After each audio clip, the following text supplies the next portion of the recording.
রামমোহন রায়ের নাতির যে সার্কাসের দল ছিল সেটা জানতেন? প্রশ্নকর্তা আমি নই। ছিন্নমস্তার অভিশাপে কলকাতা থেকে গাড়িতে হাজারিবাগ যাওয়ার পথে লালমোহন গাঙ্গুলি বাঙালির সার্কাস নামে যে বইটা পড়ছিলেন, সেখান থেকে এরকম নানা তথ্য ছিটকে এসে লাগছিল পাঠকদের গায়ে। সেখান থেকেই জানা যায় ভারতে সিনেমা, থিয়েটার, গান, গল্পের মতো সার্কাসের জন্ম এই বাংলার মাটিতে। সেই বইতে প্রফেসর বোসের গ্রেট বেঙ্গল সার্কাস নামে যার উল্লেখ রয়েছে। কিন্তু কে এই প্রফেসর বোস? ইতিহাস বলছে তার পুরো নাম প্রিয়নাথ বসু। কিন্তু তিনি প্রফেসর হলেন কি করে? ধৈর্য ধরুন, বাংলা ভাবনার আজকের পর্বে আমরা কথা বলবো তাঁকে নিয়েই। জানবো তাঁর সার্কাসের দল গঠনের পেছনের কথাগুলো, আর সেই সঙ্গে ছুঁয়ে যাব বাংলায় সার্কাসের শুরুর দিনগুলোর কথা। প্রিয়নাথ বসুর জন্ম 1865 সালে উত্তর 24 পরগনার জাগুলিয়ায়। বাবা মনমোহন বসু ছিলেন কবি ও নাট্যকার। সে সময় কলকাতায় ন্যাশনাল থিয়েটারে রমরমিয়ে চলা বেশ কিছু নাটকের গান লিখেছিলেন তিনি। বাংলায় বইছে দেশপ্রেমের জোয়ার। সেই স্রোতে মনমোহন বসু পরিচিত হলেন নবগোপাল মিত্রের সঙ্গে। এই সেই নবগোপাল মিত্র যাকে রবীন্দ্রনাথ বলতেন ন্যাশনাল নবগোপাল। কারণ সভা সমিতি প্রতিষ্ঠার যুগে নবগোপাল মিত্রের সমস্ত বিষয়ে ছিল প্রবল উৎসাহ, আর প্রায় প্রত্যেকটি সভা সমিতির ফাউন্ডিং মেম্বার ছিলেন তিনি। এবং এই প্রত্যেকটি প্রতিষ্ঠানের নামের আগে একটা করে ন্যাশনাল শব্দ জুড়ে দেওয়ার দিকে প্রবল আগ্রহ ছিল তাঁর। আপনারা হয়তো ভাবতে পারেন, সার্কাস এবং প্রিয়নাথ বসু নিয়ে কথা বলতে শুরু করে হঠাৎ নবগোপাল মিত্র সম্পর্কে এত কথা বলছি কেন? বলছি তার কারণ, ইতিহাস মতে বাংলা তথা ভারতে প্রথম সার্কাসের দল গঠনা কিন্তু এই নবগোপাল মিত্রর হাত ধরেই। কলকাতায় তখন রমরমিয়ে চলছে ইউরোপীয় দল উইলসনস গ্রেট ওয়ার্ল্ড সার্কাস। সেই দেখে নবগোপাল মিত্রের ইচ্ছে হলো একটা সার্কাসের দল খোলার। যেমন ভাবা তেমন কাজ। শুরু হলো ন্যাশনাল সার্কাস। হেড অফিস উত্তর কলকাতায়। প্রথমে ঠনঠনিয়ায়, পরে নবগোপাল মিত্রের কর্নওয়ালি স্ট্রিটের বাড়িতে শামিয়ানা খাটিয়ে চলল খেলা দেখানো। অবশ্য সেই সার্কাসকে সার্কাস না বলে মাদারিকা খেল বলাই অধিকতর যুক্তিযুক্ত। কারণ জিমন্যাস্টিক জাতীয় ভারসাম্যের খেলাই ছিল সেই ন্যাশনাল সার্কাসের প্রধান অবলম্বন, আর জন্তু জানোয়ার বলতে ছিল একখানি মাত্র টাট্টু ঘোড়া। এদিকে মনমোহনের ছেলে প্রিয়নাথ ছোট থেকেই শরীর চর্চার নেশায় পাগল, প্রায় আজকের ভাষায় বললে ফিটনেস ফ্যানাটিক আর কি। তিনি জাগুলিয়া থেকে কলকাতা চলে এসছেন কুস্তি ব্যায়াম শিখবেন বলে। শিমলেপাড়ার বিখ্যাত কুস্তিগির গৌরমোহন মুখোপাধ্যায়ের কাছে নাড়া বেঁধেছেন, যে গৌরমোহনের কাছে নাকি মাঝে মাঝেই যেতেন শিমলেপাড়ার আর এক নরেন, যার পরবর্তী নাম স্বামী বিবেকানন্দ। তো যাই হোক, প্রিয়নাথ একদিকে গৌরমোহন বাবুর কাছে শিখছেন কুস্তির প্যাঁচ, আর অন্যদিকে চলছে জিমন্যাস্টিক, ট্রাপিজের খেলা, ঘোড়সওয়ারি শেখা, পশু প্রশিক্ষণের বিদ্যে। বাবার সূত্রেই প্রিয়নাথের সঙ্গে পরিচয় হয়েছিল নবগোপাল মিত্রের। 1887 সালে নবগোপালের ন্যাশনাল সার্কাস মুখ থুবড়ে পড়ার সম্ভাবনা দেখা দিলে প্রিয়নাথ সমস্ত সরঞ্জাম মায় সেই টাট্টু ঘোড়াটিকেও কিনে নিয়েছিলেন জলের দরে। ছেলের কাণ্ড কারখানায় এবার রীতিমতো ক্ষেপে উঠলেন মনমোহন। প্রিয়নাথের পড়াশোনায় মন নেই দেখে আগেই তাকে ভর্তি করেছিলেন তিনি আর্ট কলেজে। কিন্তু এ ছেলে যে অন্য শিল্পের চর্চায় মশগুল, ব্যাপারটা সহ্যই হলো না মনমোহনের। শিক্ষিত ভদ্রবাড়ির ছেলে নাকি ন্যাঙট পরে স্টেজে উঠে এক পাল লোকের সামনে লম্ফজম্প করবে, বাঙালির ঘরে এমনতর কথা কেউ শুনেছে নাকি? কিন্তু প্রিয়নাথকে আটকানো তখন শিবেরও অসাধ্য। তিনি জাগলিং শিখেছেন, প্যারালাল হরাইজন্টাল বারের ওপর উঠে কসরত করছেন, জন্তু জানোয়ারদের ট্রেনিং দেওয়ার প্রশিক্ষণ নিচ্ছেন। বাবার কথায় তিনি নাকি ফিরে আসবেন তার লক্ষ্য থেকে। খবরদার নয়, যা হয় হোক, সার্কাস তিনি দেখাবেনই। তা যা হলো সেটা বেশ ভারী রকমই হলো। বিশাল পৈতৃক সম্পত্তি থেকে ত্যায্য পুত্র হলেন প্রিয়নাথ। কিন্তু তাতেও কুছ পরোয়া নেই।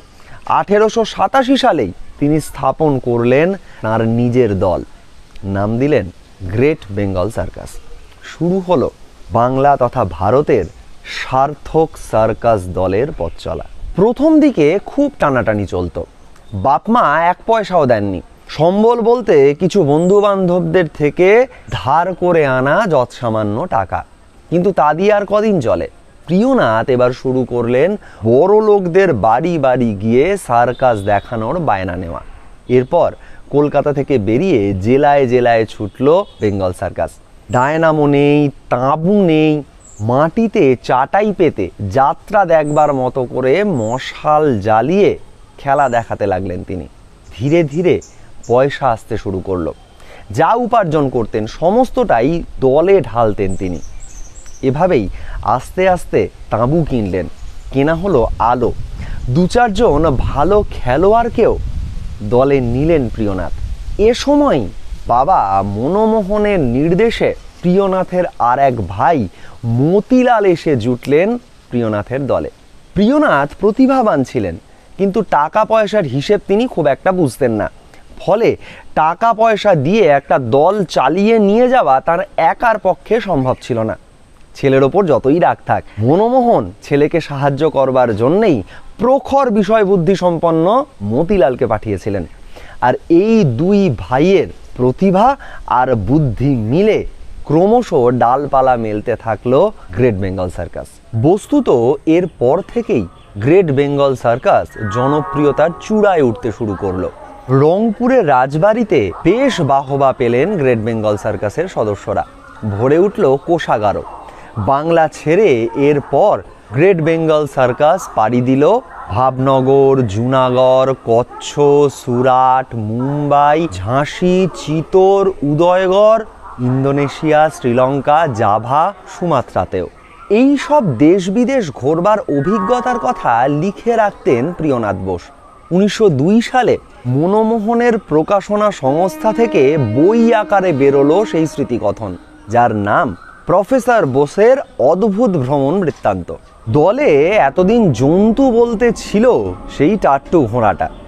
1896 সালে খেলা দেখে খুশি হয়ে রেওয়ার মহারাজা গ্রেট বেঙ্গল সার্কাসকে উপহার দিলেন 1 জোড়া বাঘ।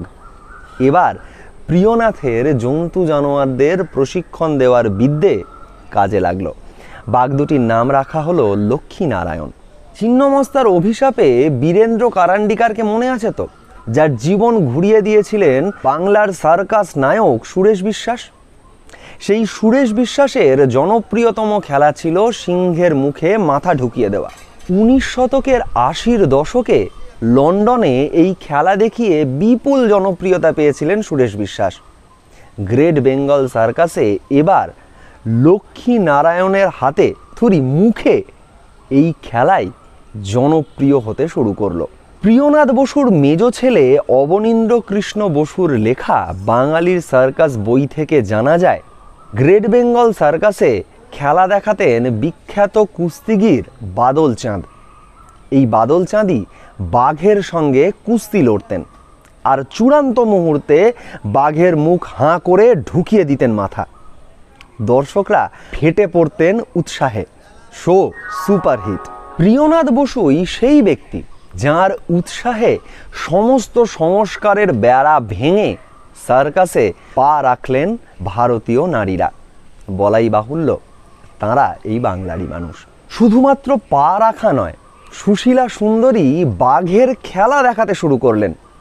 তার বোন কুমুদিনীও এই দলেই খেলা দেখাতেন। এই 2 বোনের কীর্তিকলাপ তখন যাকে বলে টক অফ দ্য টাউন। ইতিমধ্যে দলে চলে এসেছে হাতিও। মৃণালিনী নামে আর এক বাঙালি তরুণী হাতির পিঠে বসে বাঘের খেলা দেখাতে শুরু করলেন। আর বুকের ওপর তক্তা পেতে তার ওপর হাতি হেঁটে যাওয়ার খেলা দেখাতেন ভবেন্দ্রমোহন সাহা। বিখ্যাত ঘোড়সওয়ার মনমথনা দে চোখ বেঁধে উঠে পড়তেন ছুটন্ত ঘোড়ার পিঠের ওপর। আর ছিলেন কিংবদন্তি ভারতীয় জাদুকর গণপতি চক্রবর্তী। তিনি জাদুর খেলা দেখাতেন গ্রেট বেঙ্গল সার্কাসে। অচিরেই খ্যাতির শিখরে ওঠা গ্রেট বেঙ্গল সার্কাস তখন বাংলার মানুষের গর্বের কারণ হয়ে দাঁড়িয়েছে। গ্রেট বেঙ্গল সার্কাসের শো মানেই বিপুল জনসমাগম, আর প্রিয়নাথ বসু প্রত্যেক দিন শোয়ের শেষে বিপুল দর্শকদের সামনে জ্বালাময়ী ভাষণ রাখতেন। পরাধীনতার গ্লানি মোছানোর জন্য, দেশের মানুষের জাতীয় চেতনা জাগানোর জন্য প্রিয়নাথ বসু বেছে নিয়েছিলেন তার সার্কাসের শোগুলিকেই। প্রত্যেক দিন খেলার শেষে তার জ্বালাময়ী ভাষণের পর গোটা সার্কাসের তাঁবু ফুঁড়ে উঠত বন্দে মাতরম ধ্বনি। ইংরেজদের বেশ চক্ষুশূল হলো ব্যাপারটা। একটা কালা নেটিভ আদমি নাকি টক্কর দেবে শ্রেষ্ঠ জাত ইংরেজদের সঙ্গে।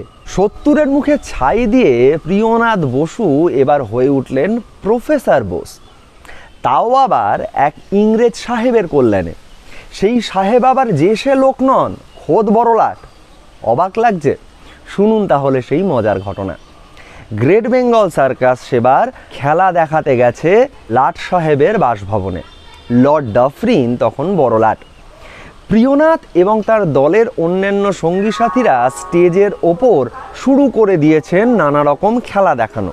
হঠাৎ ডাফরিন প্রশ্ন করে বসলেন, হু ইজ দ্যাট প্রফেসর? সবাই হই হই করে জানালেন প্রিয়নাথের নাম। আর সেদিন থেকেই প্রিয়নাথের নাম বদলে গিয়ে হলো প্রফেসর বোস।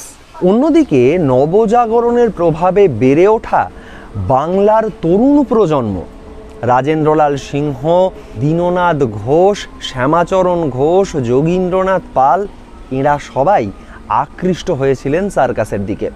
রাজেন্দ্রলাল সিংহের উৎসাহে ও উদ্যোগে শিয়ালদায় স্টেজ বানিয়ে শুরু হয়েছিল গ্রেট ইন্ডিয়ান সার্কাসের পথ চলা। আসলে নবজাগরণের প্রভাবে বাংলা তথা ভারতে যে ভাঙা ও গড়ার ঢেউ উঠেছিল, সেই স্রোত প্রবাহের মধ্যে অন্য অনেক কিছুর মতো বাংলার এই তরুণ প্রজন্ম আকৃষ্ট হয়েছিলেন শরীর গঠনের দিকে, আর সার্কাসের মঞ্চকে বেছে নিয়েছিলেন আত্মপ্রকাশের রাস্তা হিসেবে। শিল্প সাহিত্যের মধ্যে দিয়ে যেরকমভাবে সে সময় আত্মিক ও সাংস্কৃতিক মুক্তির খোঁজ চলছিল, জীর্ণ পুরাতন সমস্ত সংস্কারের পাঁক সরিয়ে খোঁজ চলছিল সামাজিক ন্যায়ের, সেরকমভাবেই শরীরচর্চা ও সার্কাসের মধ্যে দিয়ে এই বাংলার তরুণ প্রজন্ম খুঁজে নিতে চাইছিলেন জাতীয় চেতনার আভাস, ভাঙতে চাইছিলেন পরাধীনতার গ্লানি। তাই আমরা দেখতে পাবো কোচবিহারের মহারাজা থেকে শুরু করে ন্যাশনাল কংগ্রেসের প্রথম সভাপতি ডব্লিউ.সি. ব্যানার্জি সবাই সার্কাসের দলগুলিকে উৎসাহ দিয়েছেন, সাহায্য করেছেন। তাই শুধু মনোরঞ্জন নয়, স্বদেশপ্রেমের চেতনা, পরাধীনতার গ্লানি থেকে দেশের মানুষকে উত্তরণের হদিস দেবারও চেষ্টা করে গেছে এই সার্কাসের দলগুলি, যার অন্যতম প্রধান পথিকৃৎ প্রিয়নাথ বসু এবং তাঁর গ্রেট বেঙ্গল সার্কাস। বাংলা ভাবনার আজকের পর্বে প্রিয়নাথ বসুর প্রতি শ্রদ্ধার্ঘ্য হিসেবে তৈরি এই ভিডিওটি আপনাদের কেমন লাগলো সেটা আমাদেরকে কমেন্ট করে জানাতে ভুলবেন না। আর যারা এখনও আমাদের চ্যানেলটিকে সাবস্ক্রাইব করেননি তাদের কাছে অনুরোধ রইল আমাদের চ্যানেলটিকে সাবস্ক্রাইব করে আমাদের পাশে থাকার। আগামীতে আমরা আরও অনেক বিষয় নিয়ে হাজির থাকব আপনাদের কাছে। ভালো থাকবেন। বাংলা ভাবনা।